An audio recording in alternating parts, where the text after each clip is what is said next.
Hola, buenas noches. Es miércoles de clave y después de algunos buenos días necesarios de descanso, regresamos con ustedes, que nos da muchísimo gusto y como cada semana, mi compañero Aurelio Contreras.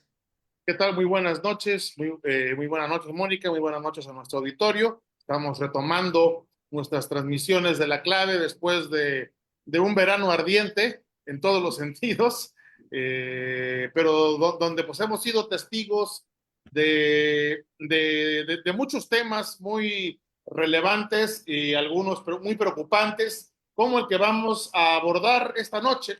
Esta noche además tenemos una gran invitada. Nos da mucho gusto retomar nuestras transmisiones con ella. Nos referimos a Mariana Calderón Aramburu, directora general del Consejo Nacional de Litigio Estratégico, quien esta noche nos acompaña para hablar pues, de un tema muy delicado, el tema de la censura, que se está propalando de manera pareciera imparable en contra no solamente de los periodistas, no solamente de los medios, sino en contra de los ciudadanos de a pie, como un caso que ya se ha vuelto emblemático y que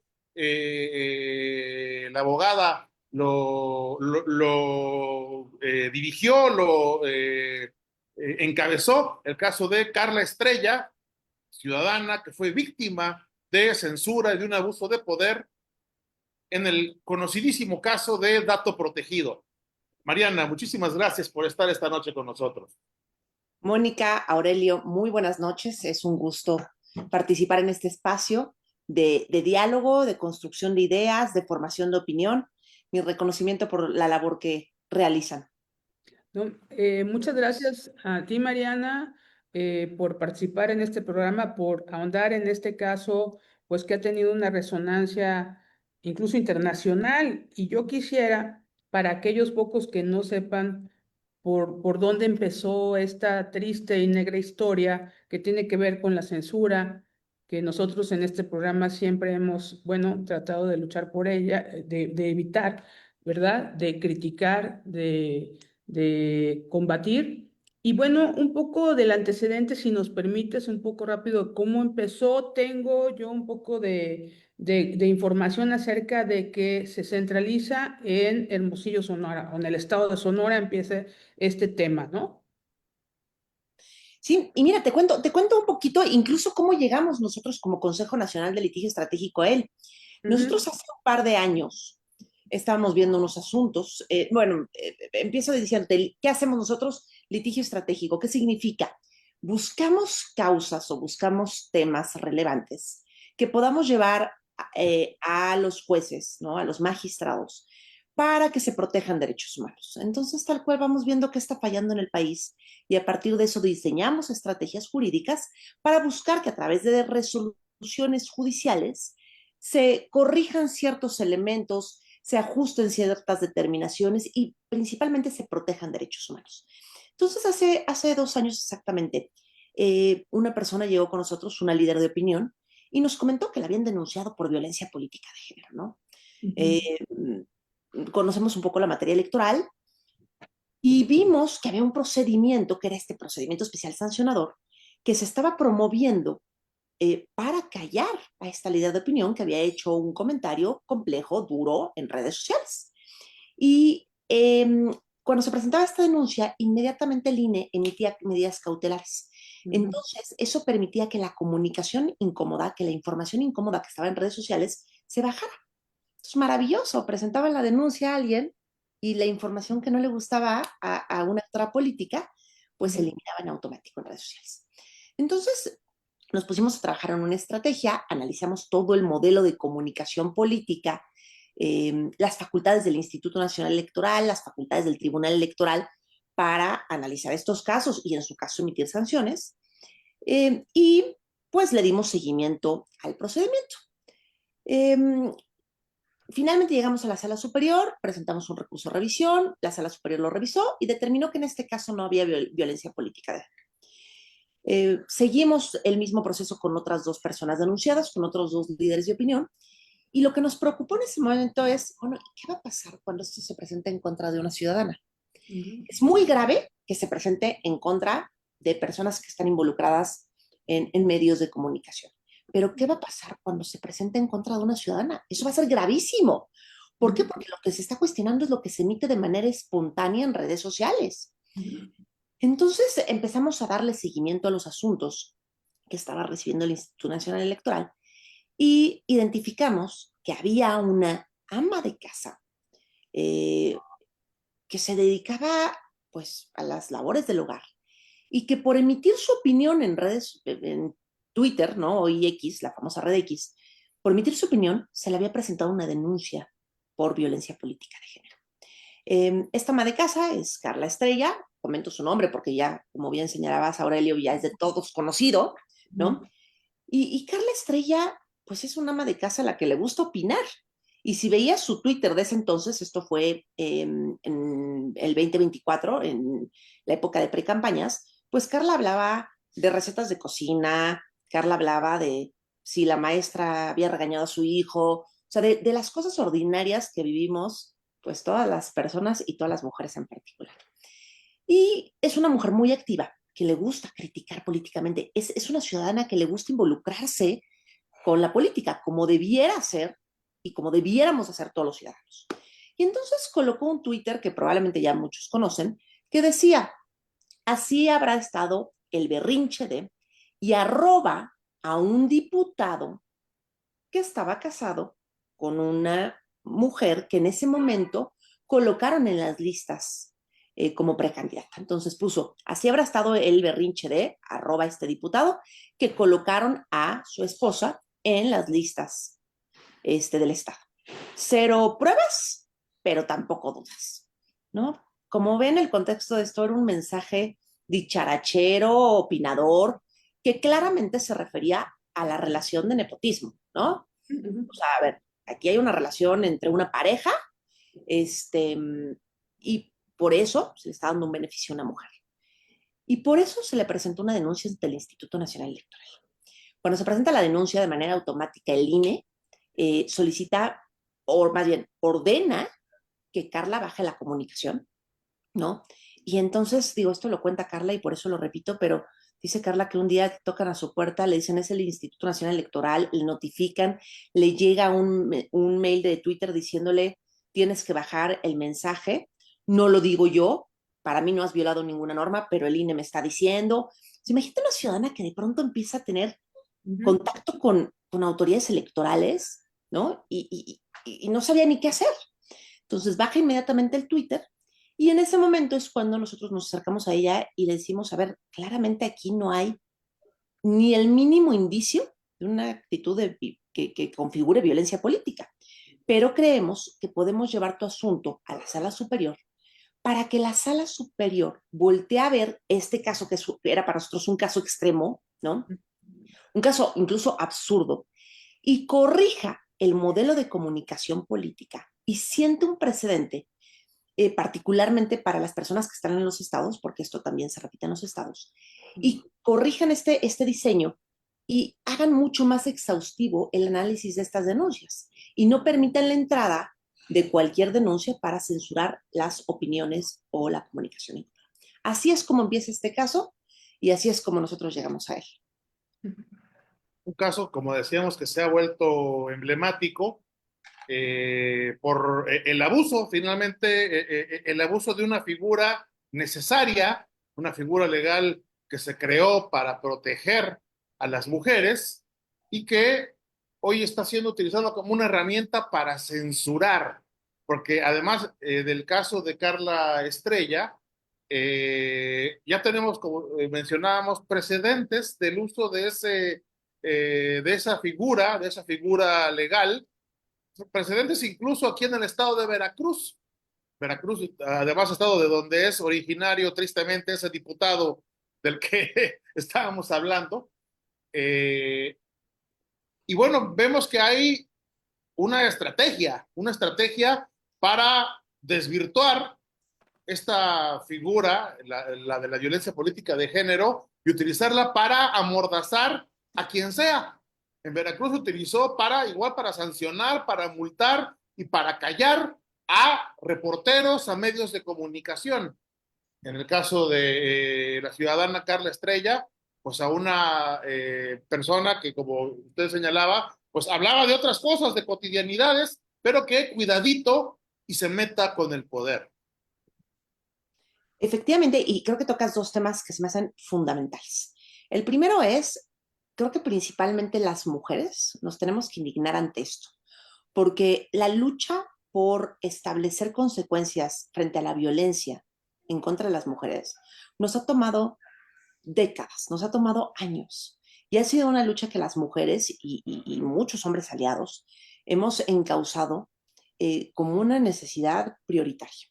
Entonces, el que por fin hayamos logrado un sistema jurídico que nos permita blindar y proteger a las mujeres y se esté utilizando con fines netamente políticos para callar a la ciudadanía es terrible. Y nosotras como mujeres no lo debemos permitir, porque aparte estamos banalizando la figura. ¿Qué va a pasar el día que efectivamente haya acciones de violencia política de género?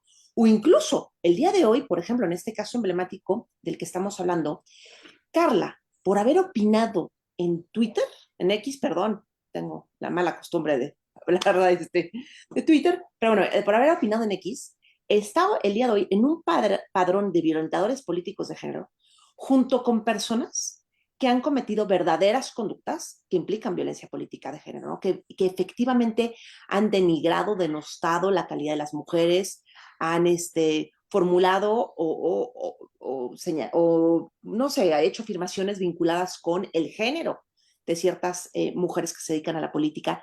Entonces, eso es gravísimo y eso nos debe de indignar y no lo debemos permitir, ¿no? El uso de esta figura tan necesaria eh, con fines políticos. Y el segundo tema que tocas, Aurelio, que se me hace fundamental y hay que decirlo, es que los casos que se han visibilizado están a nivel federal, ¿no? Este caso se pudo visibilizar porque pues, fue el Instituto Nacional Electoral, porque se le dio vuelo a nivel nacional. Pero en los estados, esto se está haciendo una práctica cotidiana, sistemática, sin que nadie ponga el foco o el reflector ahí. Entonces, está siendo facilísimo que una mujer que se dedica a la política trate de censurar y de callar a las voces críticas en el Estado. Y esto es doblemente problemático por las condiciones de vulnerabilidad en las que se encuentran los periodistas, los reporteros que realizan su labor muchas veces en condiciones de inseguridad o en condiciones vulnerables. Entonces, estamos poniendo la labor periodística, la labor de informar, la labor de comunicación en serios problemas, ¿no? Al estarles poniendo, por una parte, un escenario complejo para realizar su actividad en materia de seguridad y por el otro, presiones desmesuradas respecto a las cuales no tienen las herramientas para defenderse, porque, ojo, no las tienen por qué tener, no tienen por qué irse a defender ante la materia electoral, ¿no? Ante los organismos públicos locales en materia electoral. Entonces, pues está siendo un mecanismo muy complejo y principalmente en los estados. El estado que tiene más denuncias es Oaxaca y tiene un número de denuncias, no traigo aquí el dato, pero muy, muy grande, porque ya ciertas personas encontraron el camino para callar a la prensa crítica. No sé términos jurídicos, pero informándome acerca del tema de Carla Estrella, se dijo en algún momento que, por ejemplo, el modelo para diseñar para liberar la sentencia de Carla Estrella era un modelo diseñado para partidos políticos, no para ciudadanos. ¿Estamos en lo correcto? Porque entonces aquí estamos hablando de un exceso absoluto. Tienes toda la razón, Mónica. Y si me lo permites, antes de contestarte eso, nada más voy a completar justo qué pasó en el caso de Carla, ¿no? Para que todas las personas que nos escuchan Sí. tengan la historia completa. Se presentó esta denuncia, hasta donde les comenté que nosotros entramos a apoyar a Carla. El Instituto Nacional Electoral es quien revisa, bueno, quien más bien investiga, quien formula todo el proceso de investigación, en este caso por haber sido un tema federal, una diputación federal, una diputada, una candidata a diputada federal la que presenta la denuncia. Y una vez integrado el expediente, lo manda a la sala regional especializada. Esta sala, en el momento en el que se emite la sentencia, y lo voy a decir con toda claridad, tenía magistrados que estaban contendiendo para ser magistrados de la sala superior. ojo con esto porque es importantísimo. Ujú. Ya después llegó la reforma electoral, perdón, es la reforma del Poder Judicial y otra historia, pero en ese momento estaban contendiendo. Entonces, cuando llega un tema de este estilo, con claros intereses políticos, los magistrados resuelven que había violencia política en razón de género. Y la sala regional es la que en primera instancia determina que está esta conducta y es la que establece las sanciones desproporcionadas que hemos visto, ¿no? Y que tal vez más adelante comentaremos. Nosotros, ¿qué hicimos? Formulamos un recurso de revisión en el que no nada más hicimos valer que claramente no había violencia política de género porque era un tema de nepotismo, ¿no? No se estaba hablando de las cualidades de la candidata a diputada, se estaba hablando de una relación de pareja, ¿no? Que tenía que ver con nepotismo. Pero también hicimos valer una serie de argumentos para que se cambiara todo el modelo. Y llegó a la sala superior, se tardó un año en resolver la sala superior, ¿no? Bastante tiempo. Y finalmente en el mes de junio se sesiona y confirman que efectivamente Carla había cometido violencia política en razón de género, confirman las sanciones y las multas y no se pronuncian respecto a ninguno de los 10 argumentos exhaustivos que hicimos valer en el recurso de revisión. Entonces, en el caso de Carla, no nada más hay una determinación contraria a lo que es el concepto de violencia política de género, no nada más hay una clara violación a la libertad de expresión, hay una grave violación al derecho de acceso a la justicia. Entonces, bueno, ya teniendo este panorama enfrente, me preguntabas del modelo de comunicación política. En efecto, mira, el modelo de comunicación política, como probablemente recuerdan, se modifica o se establece en el año 2007 y 2008, después de las elecciones de 2006, que fueron muy controversiales, porque no sé si recuerdan las campañas que había de López Obrador, es un peligro, ¿no? Se acuerdan que fue muy controversial, porque aparte hubo mucho dinero de particulares para comprar espacios en radio y televisión. Entonces, como una respuesta a toda esta controversia que hubo y a toda esta serie de recursos que impactaron en las campañas, se hace esta modificación al modelo de comunicación política, ¿no? Y entonces se establece la prohibición expresa de que no puede haber contratación en radio y televisión por parte de particulares. Y también se establecen todas las reglas de, pues bueno, los tiempos oficiales, estarán distribuidos por el INE, se darán a todos los partidos políticos, etcétera, etcétera. Entonces se crea, pues, un mecanismo de protección al modelo de comunicación política y se crea un procedimiento que se llama procedimiento especial sancionador, que es en el que caben estas famosas denuncias o quejas que se presentan tanto ante el INE como ante los institutos electorales estatales, ¿no? Y este procedimiento es justo en el que se reclamaba en ese momento, oye, hay una persona que contrató un spot publicitario. Y entonces se faculta al INE para que el INE pueda bajar la comunicación, ¿no?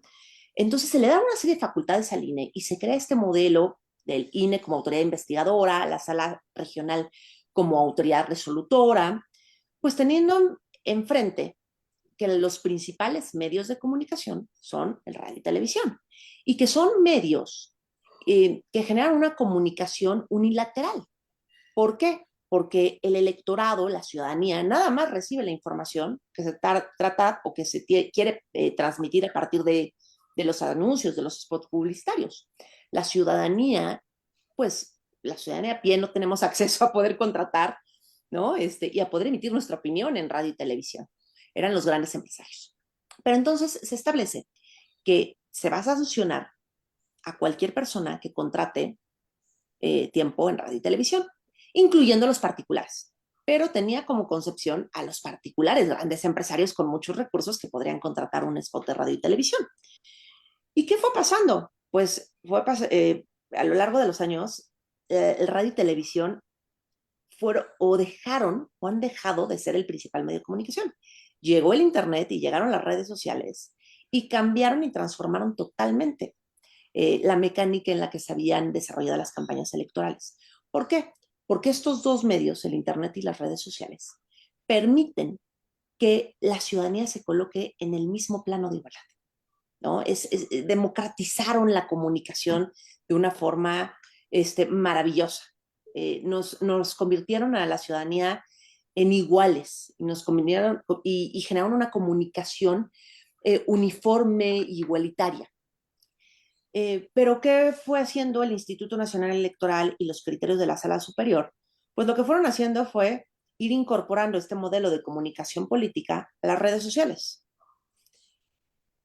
Es cierto que hay criterios que reconocen la diferencia de operación de uno y otro, pero el problema es que aunque lo reconocen en criterios, no lo están aplicando, porque están permitiendo que este mismo modelo sea exactamente aplicable para la opinión que emite una persona en redes sociales. Una persona le hace la ciudadana o le hace un periodista o le hace un líder de opinión, ¿no? Pero entonces lo aplican exactamente igual. Entonces, una denuncia por opinar en una red social tiene el mismo impacto o se mide con la misma vara, por así decirlo de forma coloquial, que una denuncia frente a un spot publicitario en radio pagado con recursos ilegales. Porque es esta comunicación me está afectando, esta comunicación me está afectando, bájalo.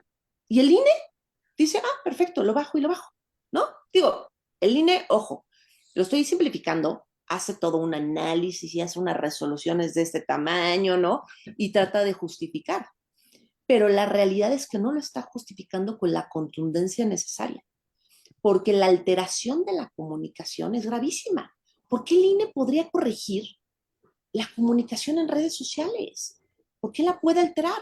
Pues bueno, deriva de toda la construcción de este modelo que fue diseñado con otros fines, con otro objetivo, con otra forma de hablar, ¿no? Y hablar me refiero a, pues, a la comunicación que se da entre electorado y partidos políticos, y sin entender las nuevas lógicas que existen, ¿no? Entonces, ese modelo creado para radio y televisión se está aplicando exactamente igual. ¿Y qué fue lo que hicieron cuando cuando establecieron las leyes la figura de violencia política de género? Pues analizaron el legislativo y dijo, bueno, ¿por qué no utilizamos este procedimiento especial sancionador frente a las denuncias en materia de violencia política de género? ¿Y por qué no, pues que sea la misma mecánica, que sea exactamente igual y listo, ¿no? Y siendo que recientemente en el 2024, finales de 2024, el Instituto Nacional Electoral hizo un análisis de cuál era la principal razón de las denuncias por violencia política de género. Y la principal razón es por la comunicación en redes sociales. Entonces, ¿realmente esa comunicación puede estar prohibida? ¿Realmente vamos a tener un sistema corrector del lenguaje y que va a estar censurando a la ciudadanía y que va a estar diciéndole qué es correcto y qué no es correcto? Pues está muy complejo, ¿no?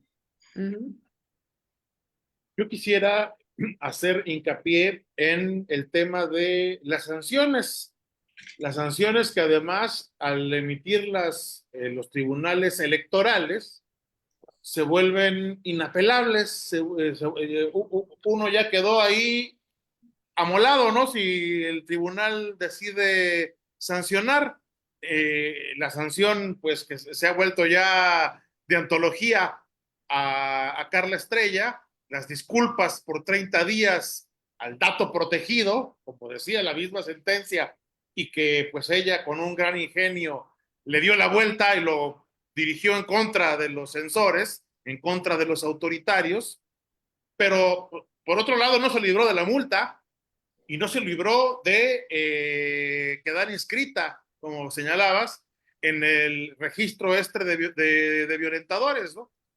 El mismo caso que ocurrió en Veracruz, que ocurrió con la reportera Isabel Ortega, con el reportero Ángel Camarillo y con la radio comunitaria, también legendaria Radio Teocelo, a las cuales también los obligaron a disculparse, los obligaron a bajar contenidos y los multaron. Lo cual es una barbaridad porque además, pues, hablando concretamente de los reporteros, no conozco la situación económica de Carla, pero sí conozco la situación por la que transitamos todos los que nos dedicamos al periodismo, a los medios de comunicación, y que suele ser precaria para abajo. Y que además te claven una multa de más de 10,000 pesos, digo, habrá quien eso le parezca no mucho, para un reportero es más que todo un mes de sueldo, es destrozarlo. Y no se puede uno defender. Es una sentencia de un tribunal y está uno amolado, ¿no? Yo leí, por ejemplo, que le decían a Carla en ex, pues no la cumplas, no cumplas la sentencia, desacátala. Y ella decía, no, porque me pueden congelar mis cuentas, lo cual es inverosímil. Y quisiera abundar sobre eso, ¿no? El estado de indefensión en el que estamos medios, periodistas y ciudadanos ante esta embestida autoritaria. Sí, Aurelio, tienes absolutamente toda la razón y voy a hacerlo todavía más drástico. ¿Se acuerdan que ahorita les comenté el proceso que se siguió en el caso de Claudia y les hablé de una sala regional especializada que es la que ve los temas de comunicación política? Entonces el INE integró la averiguación, la sala fue la que resolvió y teníamos la instancia del recurso de revisión para ir a la sala superior, que fue la que tuvo la última palabra. A partir de la reforma del Poder Judicial, desaparece esa sala regional especializada. Entonces el día de hoy hay una instancia, lo cual en términos de acceso a la justicia es gravísimo. Es una grave violación a cualquier estándar de acceso a la justicia, el sistema interamericano. Siempre tiene que haber un mecanismo de defensa. Tienes que poder ir ante una instancia superior para poder reclamar una indebida aplicación de la ley, un indebido criterio. Pues bueno, el día de hoy las cosas, por lo menos a nivel federal, están peor. ¿Por qué? Porque el INE va a investigar y la sala superior va a resolver. No hay forma de recurrir absolutamente nada. En ese momento sí lo hubo. Desgraciadamente los magistrados de la sala superior jugaron a la política, porque esa es la respuesta, jugaron a la política y confirmaron las sanciones. Pero Por bueno, decirlo suavemente. exactamente. Oye, trato de ser correcta políticamente. Pero bueno, justo, y lo más grave que ahorita tú mencionabas, la situación de los periodistas, ¿no? Con la cual comparto y me indigna que tengan que pasar por esto. ¿Por qué? Porque lo más grave es que esas sanciones fueron impuestas por realizar su labor, por opinar, por trabajar, por comunicar, por dar a conocer hechos, situaciones, críticas. Eso es gravísimo, ¿no? Entonces, doblemente grave saber que se pone una sanción que ocasiona un menoscabo terrible para el periodista por realizar su labor, ¿no? Es ilógico, impensable y, te insisto, violatorio de cualquier estándar de derechos humanos. Pero bueno, pues vámonos a las sanciones. Efectivamente, nosotros impugnamos estas sanciones justo por lo que estás diciendo, porque eran totalmente desproporcionadas. Y bueno, incluso hay dos grupos, por así mencionar. Una es la sanción y las otras son las medidas de reparación, ¿no? Como aquí en teoría Carla cometió violencia política de género, la sala consideró que atendiendo a lo que dice el artículo 1 constitucional, que establece la obligación de reparar cualquier violación a derechos humanos, pues se tenían que establecer estas medidas de reparación. Entonces, la sanción consistió en la multa. Eso primero, como bien dices, una multa. Que una multa que gradúan, ojo, bien delicado está esto también, que es otra de las deficiencias que tú, Mónica, señalabas hablando de todo este modelo político electoral creado para los partidos políticos, ¿no? Y los grandes intereses. Obtiene la sala del Tribunal Electoral tu información fiscal. Tienen mecanismos previos, antes siquiera de haber visto si cometiste o no, para conseguir tu información fiscal y con base en eso, graduar tu sanción, lo cual es gravísimo. ¿Por qué? ¿Por qué? O sea, ¿por qué aparte cuando soy un ciudadano, cuando soy un periodista, qué tengo que estar haciendo en el modelo electoral? ¿Y qué tiene que estar haciendo una instancia electoral con mi información fiscal? O sea, es absurdo. Pero bueno, está esta sanción económica, la cual es terriblemente desproporcionada porque pues te ponen una multa por haber opinado. Y están estas medidas de reparación, pero las medidas de reparación son absurdas porque no están reparando ningún daño. Incluso si analizamos las medidas de reparación que le impusieron a Carla, no nada más no repararon el supuesto daño ocasionado, sino, perdón, pero a la supuesta víctima le generaron un doble daño, una consecuencia terrible, ¿no?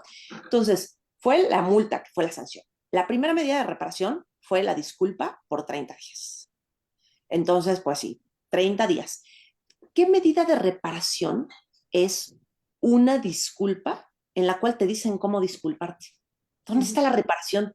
O sea, no hay nada más absurdo, ¿no?, que pedir perdón con unas palabras que no son las tuyas. Entonces, pues eso fue el primer grave error y violación, ¿no? Es desproporcionado.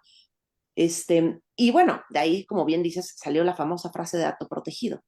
Tienes que pedir una disculpa a un dato protegido, ¿no? Pues claro, porque es absurdo tenerle que pedir disculpa a una persona, una disculpa pública, a una persona a la que estás volviendo a revictimizar si supuestamente sufrió violencia política de género, ¿no? Entonces, vean todos estos absurdos.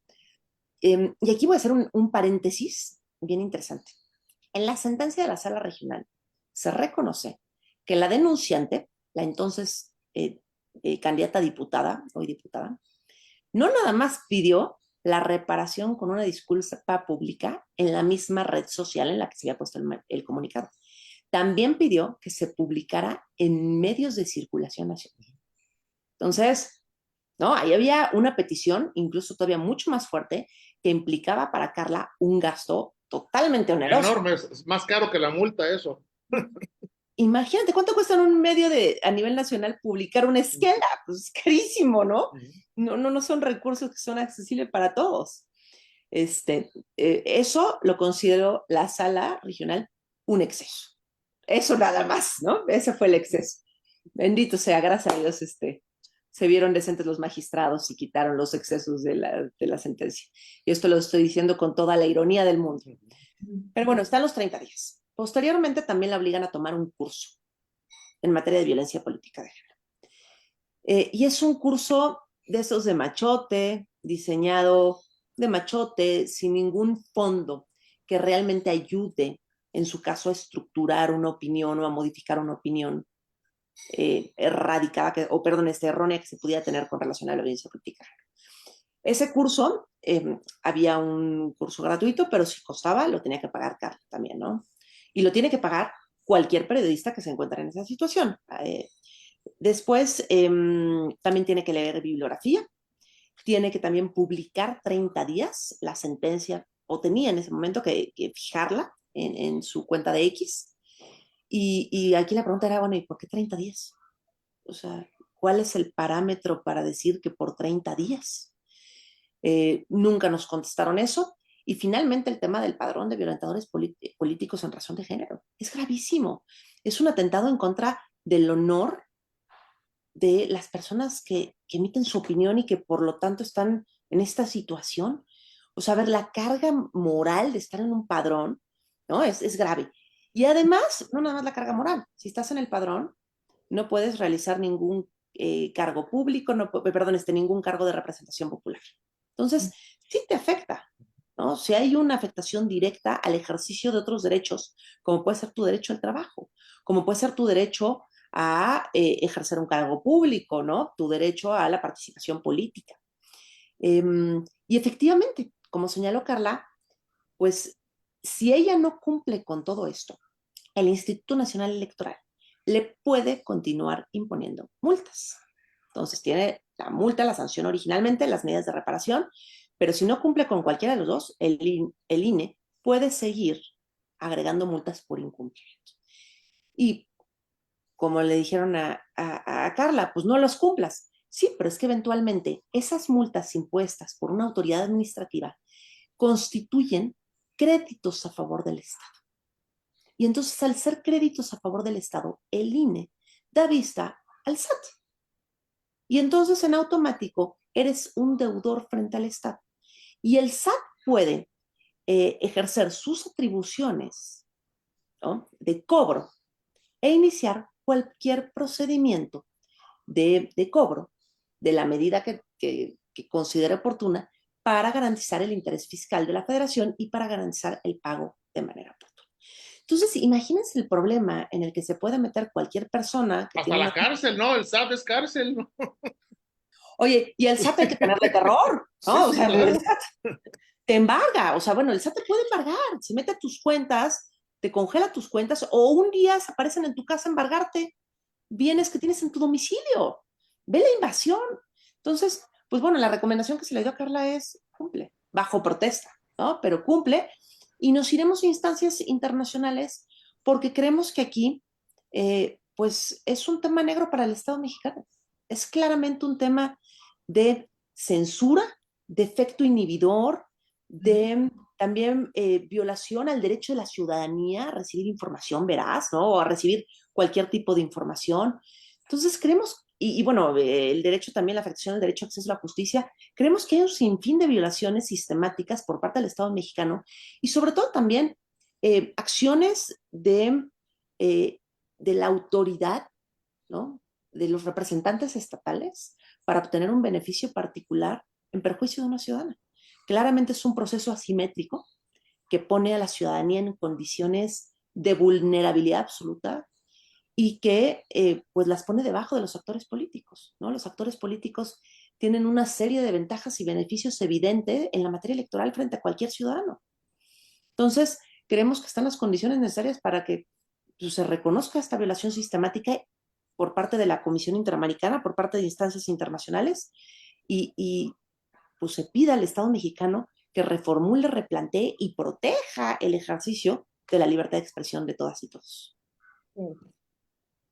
A mí me parece que hubo un boomerang muy importante respecto a todo lo sucedido con Carla Estrella y que los actores protagonistas no midieron las consecuencias. Aquí está ya el aniquilamiento político de Dato Protegido y su esposo, poderoso diputado federal, pues que tuvieron que salir casi casi a pedir paz y a decir que ya no necesitaban las disculpas, pero eso ya no se podía seguir, digo, jurídicamente ya querían también atropellar, ¿no? La sentencia que ellos, ellos provocaron. Entonces estamos ante un show, verdaderamente lamentable de personajes políticos que se creen con la vara más alta de la autoridad y que tienen una piel demasiado sensible. En este sentido, abogada, bueno, obviamente que la Estrella cumplió con todo y yo quiero ahondar en lo que usted está diciendo en este momento. Va a seguir más allá, es decir, ustedes no se quedan así. Esto puede llegar a instancias internacionales y pueden favorecer a Carla Estrella. Nosotros consideramos que sí, que absolutamente Carla tiene toda la razón. Y mira, empezando por la principal razón, no había violencia política de género. El Exacto. mensaje del que platicamos hace rato, perdón, es un mensaje que claramente se refiere a una relación de nepotismo. O Ujú. sea, si tú cambiabas eh, la relación por una pareja de hombres, por un papá y un hijo, unos hermanos, o sea, si la cambiabas a cualquier relación de parentesco, el mensaje podía seguirse manteniendo en los mismos términos en los que había redactado, ¿no? Tal habrá sido el berrinche que incluyeron a su hijo en las listas. Tal habrá sido el berrinche que incluyeron a su hermano en las listas. Entonces, no había ninguna referencia a la candidata por el hecho de ser mujer. No había ningún menoscabo de su capacidad, de sus... Ni su nombre dijo, pues. Claro, tienes ni su nombre. O sea, el tuit ni siquiera era en contra de ella, ¿no? Pero fíjate, lo grave, ambas salas hablaron de la intención de Carla. Dijeron que la intención de ella había sido menoscabar a la candidata. Entonces, pues tenemos unos tribunales con unas atribuciones totalmente desproporcionadas y desmedidas. Y ojo, y aquí y voy a traer otro tema controversial a colación, pero eso es lo que pasa cuando se politiza la justicia. Y entonces aquí toda la ciudadanía tenemos que tener una lupa, porque no podemos permitir que el Poder Judicial se convierta en lo que son los tribunales electorales, porque el Tribunal Federal, el Tribunal de la Sala Superior y la Sala Regional juegan a nivel federal, pero en los estados, pues el Tribunal Electoral de cada uno de los estados es un tribunal o son tribunales altamente politizados que juegan a los intereses locales. Entonces, tenemos que acabar con eso y creo que un pronunciamiento de una instancia internacional que reconozca esta violación, pues puede contribuir mucho, ¿no? A evidenciar lo que está pasando en el Estado mexicano, que tenemos, como bien señalas, Mónica, tenemos el uso del poder para controlar a las instituciones, lo cual es totalmente incongruente con la narrativa del partido que está en el poder, ¿no? Porque tenemos un partido que está hablando de humildad, que está hablando de servicio público, de pues es una serie de características que vemos que los actores políticos no están cumpliendo y que por el contrario están ejerciendo presión en las instancias judiciales para obtener resoluciones a su favor, ¿no? Entonces, pues bueno, creo que toda la coyuntura de la que hemos hablado nos permite poder tener un caso muy sólido, muy blindado, en el cual tenemos, pues bueno, una indebida apreciación de violencia política de género, que tuvo como consecuencias muy graves la violación a la libertad de expresión, ¿no? Y aquí voy a hacer un paréntesis porque he hablado de la censura y del efecto inhibidor, pero quiero abundar respecto a lo que es el efecto inhibidor. El caso de Carla en automático hace que nos inhibamos todos. El Es la miedo, intención, es la idea. exactamente, ¿no? No nada más afectó la libertad de expresión de Carla, afectó tu libertad de expresión, Aurelio, tu libertad, Mónica, la mía y la de muchas personas que ya piensan 5 veces si van a poner un Twitter incómodo, perdón, un mensaje en X incómodo, crítico, ya mejor, ¿para qué? Ya mejor me lo guardamos, ¿no? Si hay proceso electoral, pues ya para qué ando de opinona, porque ya nos inhibió. Y no hay nada más peligroso en una democracia, conforme a los estándares internacionales de protección a la libertad de expresión, que una ciudadanía que no participe. Eso es gravísimo, ¿no? No debe haber ciudadanía callada, debe haber ciudadanía que cuestione, que pregunte, que comente, que participe. Entonces, pues bueno, aquí tenemos otro elemento muy, muy grave. Y el tercer elemento que también les he mencionado a lo largo de esta plática es el acceso a la justicia. No puede ser que todo lo que se haya argumentado, que era, pues que se analizara la simetría de poder que existe entre una candidata y una ciudadana, que se analizara de manera diferencial cuando la denuncia se presenta en contra de un servidor público que cuando se presenta en contra de la ciudadanía, la desproporcionalidad de las sanciones, el acoso judicial, Aurelio, que tú has insistido mucho en eso, digo sin llamarlo en eso, pero el acoso judicial que se está siguiendo, porque ya es un caminito que tienen muchas personas trazado para presionar a los periodistas y para presionar a las personas que se dedican a los medios de comunicación. Y es eso, es acoso judicial. Te presento una denuncia y logro callarte, porque de aquí a que tú consigues unos abogados especializados, les pagas, le das seguimiento, porque el proceso puede tardar 1 año y medio, 2, ¿no? Pues ya a cualquier persona que tiene una vida ordinaria, común y corriente, que tiene una labor loable que desempeña diariamente, esa carga le impacta en la vida de manera desproporcional, ¿no? Te rompe el esquema e incluso te impide continuar con las condiciones que traías hasta ese momento. Hace 2 días, ahora sí que la última y nos vamos, la Suprema Corte de Justicia, esta que ya hoy fue su última sesión, emitió unas tesis jurisprudenciales en las cuales, en términos muy generales, protege el periodismo de opinión e incluso la crítica ciudadana desde criterios constitucionales. Un poco tarde, ¿verdad? Pero lo hace en este contexto en el que dentro de 15 días pues va a asumir una nueva corte con puros personajes ligados al régimen, con ministros de acordeón y jueces y magistrados que llegan en las mismas condiciones y que pues lo que nos auguran es un estado de persecución, ¿no? Y quiero aquí retomar del público, nos dice Sidney Marcos, es peligrosa la aparente línea jurisprudencial que se vislumbra con la nueva integración de la Corte en materia fiscal. Un par de personas que integrarán el máximo tribunal en los últimos días han señalado que en la materia fiscal no están inmersos los derechos humanos, como la libertad de expresión.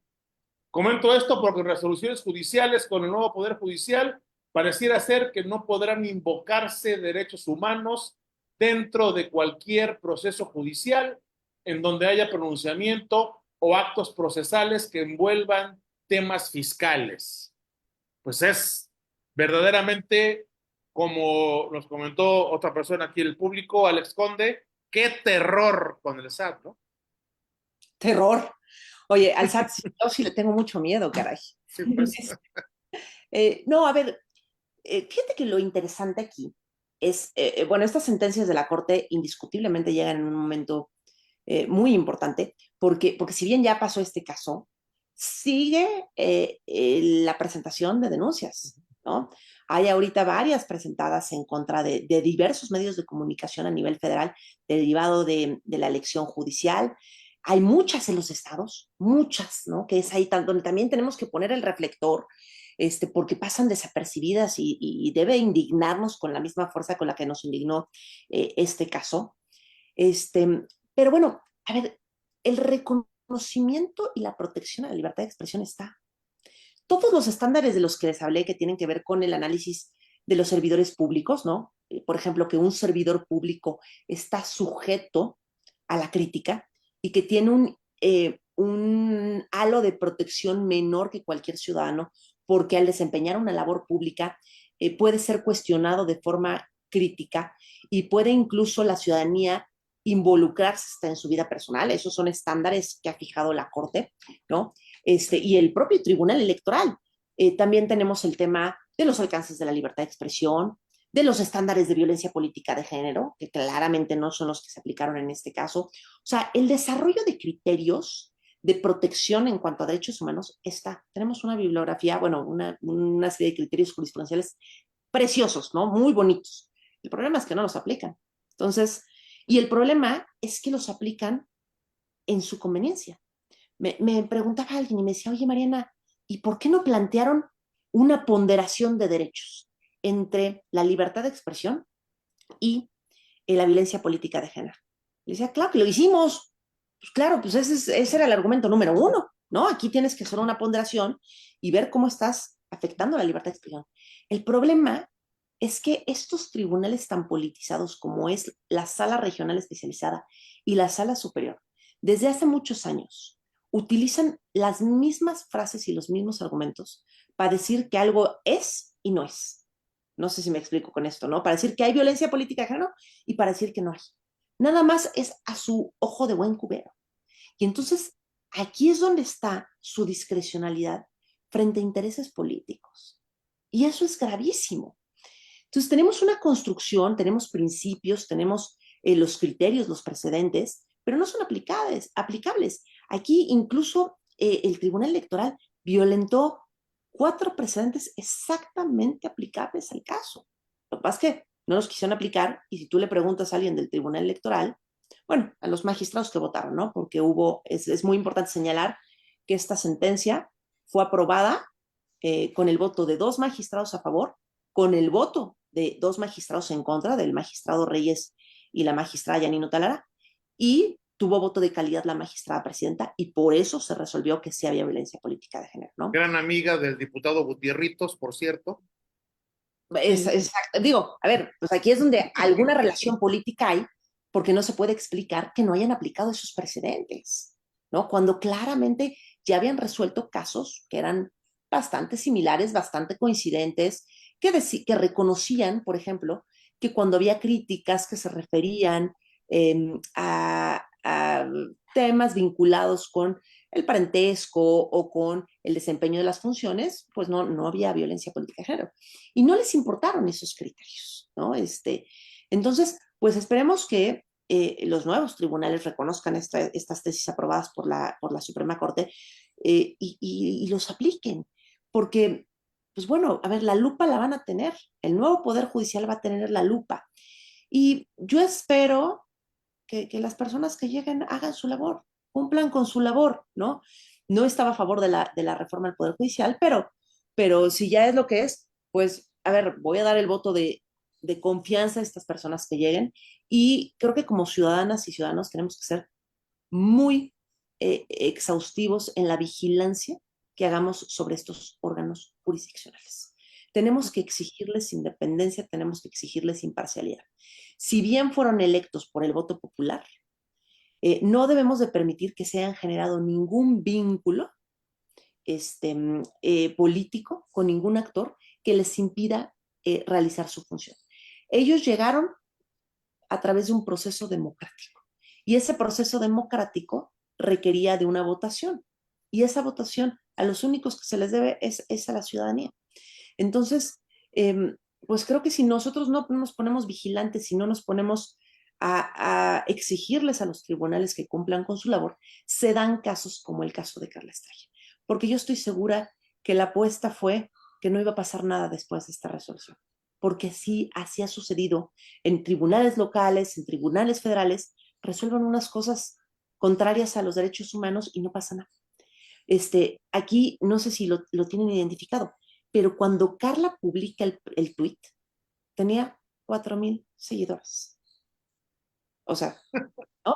Cuando la hacen que baje el tweet, creo que aumentó en esos 2, 3 meses en los que se da toda esta controversia, aumentó a 6,000. O sea, ¿qué impacto, qué afectación tenía una persona que tiene un grupo reducido de seguidores? Pues ni siquiera había un impacto grande, ¿no? Entonces, pues bueno, ahí es donde nosotros tenemos que estar vigilantes porque los tribunales que juegan a la política están midiendo qué impacto pueden tener sus resoluciones. Y creo que esta sentencia levantó la indignación ciudadana, ¿no? Esta sentencia se hizo importante gracias a que tanto los medios de comunicación, tanto periodistas comprometidos con su labor, comprometidos con la libertad de expresión, levantaron la voz, ¿no? Se indignaron ante esto y hubo un gran movimiento ciudadano que también se indignó y que también levantó la voz y que apoyó pues el reclamo frente a estas sanciones totalmente desproporcionadas en contra de estas medidas de reparación totalmente absurdas y que han hecho que este caso continúe y que este caso pueda seguir avanzando con el único objetivo de protegernos a todas y a todos.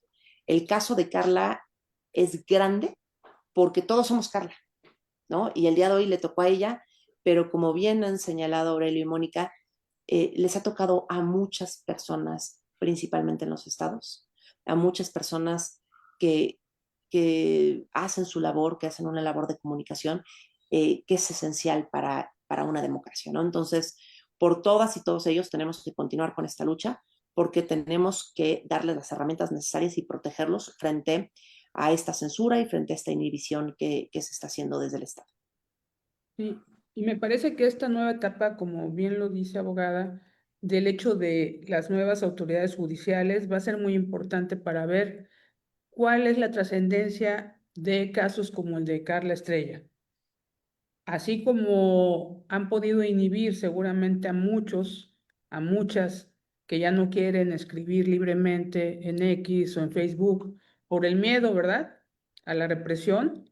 Así tendrá que ser los señalamientos, tendremos que seguir haciendo los señalamientos y también bufetes como el suyo, abogados valientes que tienen que seguir pues tomando los casos, porque no todo el mundo se enfrenta fácilmente las autoridades. En el caso de Carla Estrella se está enfrentando, pues por ejemplo, a uno de los jerarcas del Congreso Federal, del Congreso de la Unión, que seguramente ahorita debe estar pidiendo paz por el resto de su vida después de lo que sucedió. Y bueno, dato protegido que difícilmente ha aparecido, pues no han dicho nada más, pero este tipo de casos también debe servir, abogado, no se está de acuerdo, para que estos actores políticos la piensen más acerca de excederse en el uso del poder. Totalmente, Mónica. Con la ciudadanía no.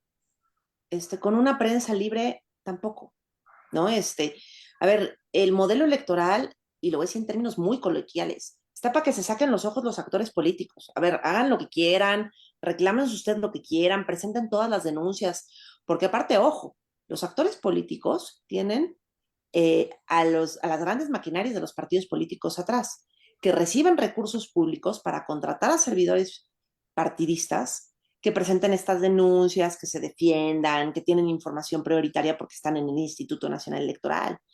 Entonces, pues ve en qué lugar ponen a la ciudadanía de tenerse que ir a un sistema que es un sistema para que los partidos compitan, ¿no? Y que por excepción, regresando a tu pregunta del modelo de comunicación política, sancionaba a aquellos grandes empresarios o particulares que intervenían en la comunicación en radio y televisión, pero no frente a una ciudadana o frente a un periodista que emite una opinión en redes sociales, ¿no? O sea, no frente a eso, es totalmente absurdo, es totalmente desproporcionado, nos pone en una condición de vulnerabilidad terrible y nosotros no tenemos nada que hacer en la arena electoral más que ir a votar, ejercer nuestro derecho de manera libre, poder opinar, podernos reunir si así queremos, ¿no?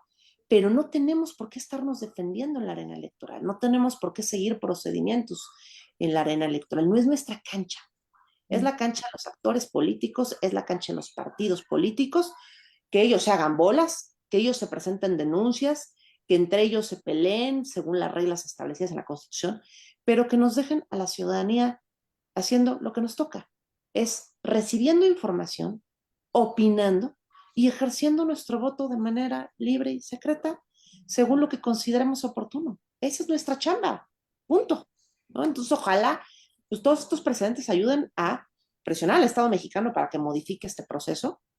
Y dos, si no, que instancias internacionales reconozcan que este proceso está violentando la libertad de expresión. En ese sentido, Mariana, pues hoy en la mañana estuve escuchando un webinar organizado por la Alianza de Medios sobre este tema también, sobre el acoso judicial, sobre la persecución a través de estas herramientas legales.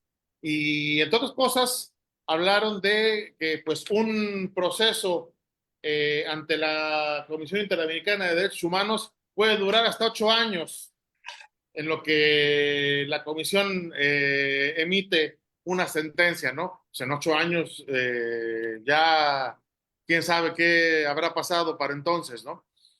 Entonces, pues, ante lo que seguimos enfrentándonos es ante una situación de indefensión en la cual organizaciones como la que tú encabezas, el Consejo Nacional de Litigio Estratégico, pues juegan un papel, me parece a mí, fundamental, por lo menos para poder acceder a una defensa jurídica y sobre todo, pues pensando que esto va a continuar.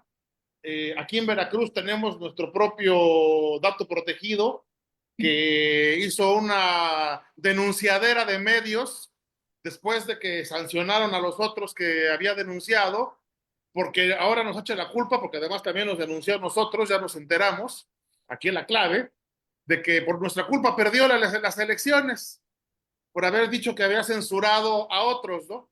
Entonces, eso va a ser un cuento de nunca acabar. ¿Qué podemos hacer ciudadanos, periodistas, medios de comunicación? Mira, efectivamente, tienes toda la razón y esa es una gran piedra en el zapato, ¿no? Porque sí, llevar cualquier tema ante instancia internacional ante la comisión efectivamente toma 8 años. No, pues digo, a ver, 6, 7, 8 años, es un largo camino. Mientras tanto, ¿qué tenemos que hacer? Lo primero y más importante es alzar la voz y ayudar toda la sociedad civil a que se alce la voz. ¿A qué me refiero con esto? No es lo mismo si un medio denunciado vuelve a publicar algo relacionado con la denuncia, así todos hacemos eco de eso, ¿no? Eso blinda muchísimo. Entonces, aquí necesitamos comprometernos todas y todos con alzar la voz por todos aquellos que están siendo denunciados, como lo es la clave, que me apena muchísimo oír eso, me indigna. Son como 40 medios los que denunció. Sí, no nada más me apena, me indigna profundamente, pero bueno, nos tenemos que solidarizar y blindarnos, ¿no? Mientras más voces levantemos la voz, mientras seamos una ciudadanía mucho más participativa, será mucho más fuerte la resistencia, por mencionarlo de alguna manera. Ahora, este tema es un tema que nos debe de unir a todas y todos, porque no es un tema ni siquiera partidista, es un tema en el cual todos los medios tengan una tendencia, tengan otra, sean medios independientes, o sea, todo todos están siendo denunciados, ¿no? Y no nada más personas con una postura ideológica con la del otro lado, cualquier persona, porque hay actores políticos, tanto de un lado como del otro, que están presentando estos recursos y que están utilizando estos medios para silenciar. Entonces aquí vamos todos de la mano, porque hay una cosa que nos debe unir a todos, que es la defensa de la libertad de expresión. Entonces, lo primero es hacemos la voz. Lo segundo, en la página del Consejo Nacional de Litigio Estratégico tenemos modelos de demanda para poner al acceso de la gente, ¿no? O sea, son argumentos que ya hemos probado para que se puedan defender. Desgraciadamente no tenemos, pues bueno, representación en todos los estados, en toda la República, pero tratamos de poner lo que ya nos sirvió y los argumentos que creemos que son fuertes y sólidos a disposición de todas y todos. Y próximamente vamos a estar actualizando también eso con base en ciertos argumentos que acabamos de identificar. Y un llamado bien importante a los abogados, ¿no? Este tema va más allá de nuestra propia práctica profesional. Es un tema que tenemos que apropiar y sobre el cual nos tenemos que sensibilizar. Entonces, pues yo pongo ponemos nosotros como Consejo Nacional de Litigio Estratégico esta serie de documentos, de demandas, de recursos a disposición de los abogados para que los abogados los lleven de manera pro bono, para que los abogados apoyen la causa de la libertad de expresión y apoyen a todas las personas que se dedican a la comunicación, a toda la ciudadanía que se está viendo afectada por esta vía legal legítimamente creada para proteger a las mujeres, que se está usando con fines perversos, por llamarlo de alguna manera. Y entonces creo que como sociedad, si nos unimos con todas estas estrategias, podemos generar. Y en cuarto lugar, no se había dicho tres, pero ya se me ocurrió en un cuarto. En cuarto lugar, seguir exigiendo que se modifique este proceso. Y hay dos formas en las que se puede modificar. A través de criterios de la sala superior, porque podría fijar un criterio y un mecanismo de interpretación diferente, ¿no? Y acotar y decirle al INE, bueno, tienes que, cuando recibas una denuncia, ser mucho más exhaustivo antes de admitirla, ¿no? Se puede generar ciertos criterios de aplicación y si no, exigirle al legislador que cambie esta regulación de una vez por todas y que cree un mecanismo totalmente diferencial cuando estamos hablando de la comunicación en redes sociales. La sanción por opinar en redes sociales debe ser la última consecuencia cuando ya se hizo un análisis exhaustivo y cuando incluso ya se pudo hacer una defensa. Y la sanción por violencia política de género por comunicar debe ser cuando hay una intención clara de denostar a la mujer por su condición de mujer. Únicamente en ese caso, no cuando alguien opinó y hizo una crítica fuerte con relación al desempeño de la mujer, ¿no? Hay incluso una frase que dijo la propia Sala Superior en algún precedente que no se utilizó, que decía, a las primeras que perjudica presentar denuncias es a las mujeres. ¿Por qué? Porque lo que quiere una mujer es ser tratada por igual y poderse defender libremente. Tiene las condiciones y las herramientas para defenderse en redes sociales. Entonces, ¿por qué las mujeres querríamos que se nos ponga en una condición especial para podernos defender frente a una crítica a nuestra labor y a nuestro desempeño, ¿no? Salvo que exista una clara violencia, ¿no? Y a una intención de causar perjuicio. Entonces, estas son algunas ideas que pongo a consideración de la audiencia para poder defender esta causa y con todo gusto, Aurelio, Mónica, en lo que podamos apoyar esta defensa que de verdad nos indigna, pues cuentan con nosotros, ¿no? Y a todas aquellas personas que están en una situación vulnerable y con una presión al ejercicio de libertad de expresión, pues aquí estamos. Gracias. Muchas gracias. Nos dice Mónica Mendoza, llama la atención varios aspectos de esta embestida, principalmente el hecho de que la mayor parte de las quejosas están en el poder y pertenecen a este régimen. Pues sí, finalmente ese es el común denominador. Mariana Calderón, muchísimas gracias por haber compartido estas reflexiones esta noche con la clave. Sin duda, ahí estaremos platicando de algunas otras cuestiones más adelante. Y pues bueno, sí, hacer hincapié en la necesidad de entender que esto nos afecta a todos, nos afecta a los medios, por supuesto, nos afecta a los periodistas, pero nos afecta a los ciudadanos en la generalidad. Nadie está exento de que ahora, por expresar nuestra opinión, lo que pensamos, algo que se supone que es nuestro derecho humano, podamos ser objetos de una persecución, podamos incluso ser obligados a ofrecerle disculpas a personajes impresentables, corruptos, que se sienten emperadores, si no es que émulos de Calígula. Muchísimas gracias, abogada Mariana Calderón, por haber estado esta noche en la clave. Al contrario, muchas gracias a ti, Aurelio, a ti, Mónica. Un privilegio estar con ustedes. Saludos a todas y todos. Gracias. Muchas gracias. Y muchas gracias a nuestro auditorio. Esto fue La Clave. Hasta la próxima.